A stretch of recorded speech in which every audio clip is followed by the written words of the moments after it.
మిగతా కథ చెప్పండి. కాలేజీలో ఉన్నప్పుడు సడన్గా మా బాబాయ్ వచ్చి వెంటనే హాస్టల్ బయటికి రమ్మన్నాడు.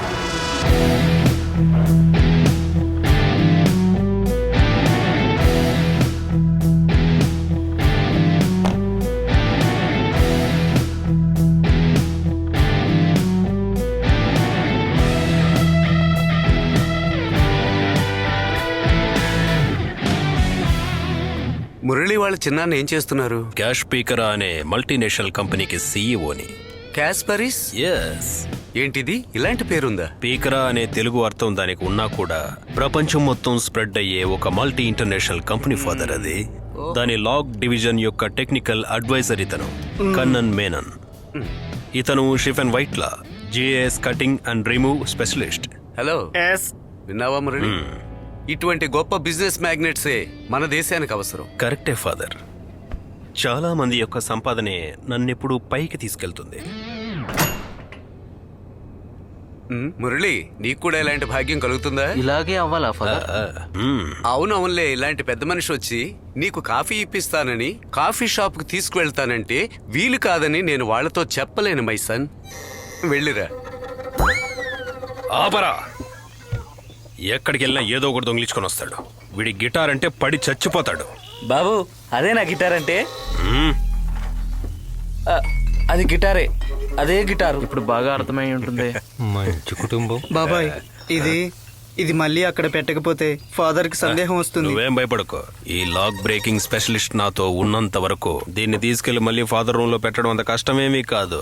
ఇది చూడు, తాడేపల్లి తామర బాగుందా ఏంటి? పెన్షన్ డబ్బులు బ్యాంకులో వేసుకోవటం కంటే ఎంజాయ్ చేయొచ్చు కదా ఇలాగా. ఇదిగో వస్తున్నా అన్న, ఒక చచ్చిపోయిన బ్యాటరీకి రీఛార్జ్ చేయడానికి వచ్చాను. వెళ్ళదు, నేను వస్తున్నా. నాకు అత్త కొడుకు సుధీర్, వీడు వాళ్ళ అన్న కొడుకు.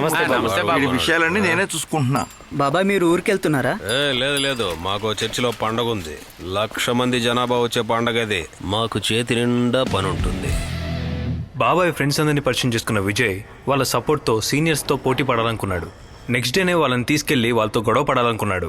రే, వాళ్ళతో ఉంది ఆ రోజు మనతో గొడవ పడిన బ్రోకర్ సుధీరేగా. కొంచెం భయపెడితే చాలు. అయ్యో సుబ్బన్న, వద్దన్నా. నిన్న కత్తితో ఏం చేశారన్నా? నిన్న నేను వాడి కాలు నరికేసా. ఏడుతాడు మెడ తెగి పడిపోయింది కదా. అవును కదా. ఇక మీదట నువ్వు పిలిస్తే నేను రాను. చిలోన్న చక్కెరకెళ్ళి చేరుకో, రాత్రి తినాలి. ఆట చేశారా వాళ్ళని? ఈ రోజు వాళ్ళ బ్యాచ్ అంతా ఇక్కడే కూర్చున్నారు. వాళ్ళేవైనా అంటే ఈ రోజు వాళ్ళ పని పెడతాను. ఆ రోజు వీడియోలో లుంగి ఎత్తి డాన్స్ చేసినది వీళ్లే కదా. విజయ్ కూడా చూపించాడు. ఇలా నడిస్తే చాలదా? మరి ఇంకెలా నడవాలి? మీకోసం ఈ కండలు పెంచుతున్నా. నీకు మజిల్స్ ఉంటే ఏం ప్రయోజనం? నీ వెనకాల హాస్యంగా పుండులున్నాయిగా. అది నువ్వెప్పుడు చూసావు? నువ్వు తెగ మంచోడ్లా మాట్లాడుకో. ఎప్పుడు చూసినా చిన్న పిల్లాడిలా పసుపు డ్రైర్ వేసుకుని కాస్త అది మార్చొచ్చు కదా. రావే, వెళ్ళిపోదావే. వీళ్ళతో మాట్లాడటం మనదే బుద్ధి తక్కువ. వీళ్ళకెలా తెలుసురా? మీరు చేసిన అద్భుతాలన్నీ మాకు దొరికాయి. అతి త్వరలోనే ఆ క్లిప్స్ అన్ని బయటికి వస్తాయి. అర్థమైందా? అందరూ ఇరుక్కున్నావురా.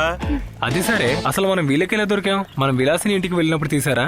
ఆ రోజు బ్రోకర్ సుధీర్తో విజయ్ ఉన్నప్పుడే నాకు సందేహం వచ్చింది. కొద్ది రోజులుగా నేను వెయిట్ చేస్తూనే ఉన్నా. ఇలా చూడండి, మనం అనుకున్నట్టే ఫస్ట్ బాంబ్ పేల్ చేసాం. దాంతో దిమ్మ తిరిగి అక్కడ కూర్చున్నారు. అలాగా? అయితే మిగతా విషయాలు నేను చూసుకుంటా. అలాగే. అరే, మాకు ఇక్కడ పిచ్చి పట్టినట్టుంటే మీకు అక్కడ పాటలు కావాలా? ముందెళ్ళి మార్చమని చెప్పు. భయపడక నువ్వే కదా చెప్పు. ఇప్పుడు మనం పోయి ఆ బండడు కాళ్ళ మీద పడాలి. అది తీసి ఇది పెట్టు.